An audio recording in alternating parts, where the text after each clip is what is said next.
காய்கல்பு TV நேயர்கள் அனைவருக்கும் அன்பான வணக்கம். என்னடாப்பா ஐயா ரொம்ப நாளாக காணாமன்னு பார்ப்பீங்க. நான் எப்பயுமே என்ன அப்படின்னா கொஞ்சம் வீடியோ பண்ணுவேன், கொஞ்ச நாள் காட்டுக்குள்ளே போயிடுவேன், அப்புறம் அருவி பண்ணுவேன், அப்புறம் சித்தர்களை தரிசனம் பண்ணுவேன், அப்புறம் காசிக்கு போவேன், அப்புறம் கையாவுக்கு போவேன், அப்புறம் இமயமலை போவேன், அப்புறம் சதுரகிரி போவேன். இப்படி எனக்குலாம் ஒரு அமைதிக்காக அங்கங்கே போயிடுவேன். அதனால ஒரு கேப் விட்டு வீடியோ வருது. இப்போ என்னன்னா ஒரு சந்தோஷமான செய்தி சொல்ல போகிறேன். கோயம்புத்தூரில் வெள்ளலூர் பிரிவில் நம்ம வள்ளலார் இயற்கை ஆரோக்கிய மையம் அப்படின்னு சொல்லி ஒன்று ஆரம்பிச்சிருக்கிறோம். அதையும் நீங்கள் அடுத்த எபிசோடில் கோயம்புத்தூரில் எங்கே நடக்குது, என்னென்ன மாதிரி நடக்குதுங்கிறத பற்றி பேசுவோம். இப்போ என்ன அப்படின்னாக்க ஒரே தலைவலியாக இருக்குப்பா அப்படின்னு சொல்கிறது சவுண்டு நான் ரொம்ப அதிக பேரை கேட்குறேன். டீச்சரு, வாத்தியார், அதுக்கப்புறம் பசங்க, அப்புறம் மொபைல் பார்க்குறவங்க, அப்புறம் லேப்டாப் பார்க்குறவங்க, அப்புறம் கம்ப்யூட்டர் பார்க்குறவங்க, அப்புறம் அதிக நேரம் இந்த வாக்குமேன் கேட்குறவங்க, எல்லாத்துக்குமே அதுக்கு வேற மைக்ரோ தலைவலின்னு பேர் வைக்கிறாங்க. மைக்ரோ பெயின் அப்படிங்கிறாங்க, மைக்ரோ பிரெயின் பெயின் அப்படிங்கிறாங்க. அதனால இந்த ஒத்த தலைவலி, அந்த கையை பார்த்தீங்களா இப்படி வலிக்குதுங்கிறாங்க. இந்த ஒத்த தலைவலிக்கு ஒரு நெத்தியடி மருந்து சொல்ல போறேன். என்ன நெத்தியடி மருந்து அப்படின்னு சொல்லி கேட்குறீங்க? ரொம்ப எளிமையான விஷயங்க. யாருக்கெல்லாம் ஒத்த தலைவலி இருக்குதோ நல்லா கேட்டுக்குவோம். ஒரு வெத்தலை, 4 மிளகு எடுத்துக்குங்க, அது கூட பச்சை கருவேப்பிலை வச்சு அரைச்சிக்குங்க. கொஞ்சம் தண்ணியை நல்லா ஒரு 1/4 லிட்டர் தண்ணி கொதிக்க வைங்க.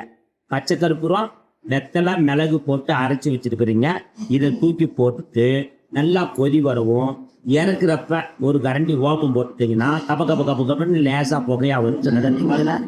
ரொம்ப கொண்டு போயெல்லாம் மூஞ்சியை காட்டிடக்கூடாது, அப்புறம் இருக்கிற அழகும் போயிடக்கூடாது. அதனால் ஒரு இமேஜாக அப்படியே காமிச்சிங்கனாக்க அந்த ஆவி மூக்குள்ள அடித்து மூளைக்கு போய் ஒத்த தலைவலி ஏற்படுறவங்களுக்கு உள்ளுக்குள்ளே எறும்பு போயிருக்கும்பாங்க, பூச்சி போயிருக்கும்பாங்க. ஏன் புழுவே ஒருத்தருக்கு இருந்து ஆவி பிடிச்சு வந்துருச்சு, நம்மக்கிட்ட வந்துட்டு போனது. அதனால இந்த 2 தலைவலியாக இருக்கட்டும், ஒத்த தலைவலியாக இருக்கட்டும், அந்த நீர் ஒழுகுறதா இருக்கட்டும், இப்படி எதா இருந்தாலும் நல்லா கேட்டுதுங்க. ஒரு வெத்தலை, 4 மிளகு, கொஞ்சம் பச்சை கருப்பூரம், ஒரு கிளி வச்சு நல்லா அரைச்சி மிக்சியில் போட்டு அரைச்சி, அதுக்கப்புறம் ஒரு 1/4 லிட்டர் தண்ணி வச்சு அதை போட்டு கொதிக்க வச்சிங்கன்னா ஆவி வரும். அப்படி இறக்குற நேரத்தில் ஒரு 5 கிராம் அளவுக்கு ஓமம், இந்த ஓமம் வாட்டர் என்ன ஸ்மெல் இருக்குன்னு தெரியுமில்ல, இந்த ஓமம் போட்டோன்னே ஒரு புகை மாதிரி வரும். அதை அழகாக கொண்டு போய் இப்படி உங்கள் தலையை காமிச்சு ஆவி பிடிச்சிங்கனாக்க ஒரு 2 மணி நேரத்தில் நீராக வரும். இந்த நீர் வர்றதை துடைக்கிறதுக்கு ஒரு கர்ச்சீப் வச்சுக்கோங்க, கண்டிப்பாக வச்சுக்கணும். ஒரே நாளில் வரலாம், 2 நாளில் வரலாம். சில பேர் என்ன நினைக்கிறாங்கன்னா, இந்த ஆவி பிடிக்க சொன்னார் ஐயா, நமக்கு எச்சா நீர் வருது, சளி வருது, சளி பிடிச்சிருக்கு அப்படின்னுங்க. உள்ள இருக்கிற கழிவை முறையாக வெளியேற்றிக்கணும். நீங்கள் நம்ம எல்லாமே தப்பாக கருப்பாங்க. உள்ள இருக்கிற கழிவு ஆவி பிடிச்சோன்னா வெளியில் வரும். ஓகேவா? இது தாங்க நெத்தியடி ஒரு மருந்து, ஒத்த தலைவலி மருந்து. இதை பயன்படுத்துக்குங்க. அதுக்கப்புறம் நம்ம வழக்கமாக ஒவ்வொரு மாதமும் இப்போ திருப்பூரில் அமாவாசை அன்னைக்கு அரிப்பு நோய்க்கு மருந்து கொடுத்துட்டு இருக்கிறோம். இதை எல்லாரும் பயன்படுத்திக்கிறீங்க. இடைவெளியில் சில நாள் வீடியோ வரல. காரணம் என்னன்னா, நான் மலேசியா, சிங்கப்பூரெல்லாம் எங்களுடைய ஒரு டூர் பேக்கேஜாக போயிருந்தோம். நல்லா இருந்தது.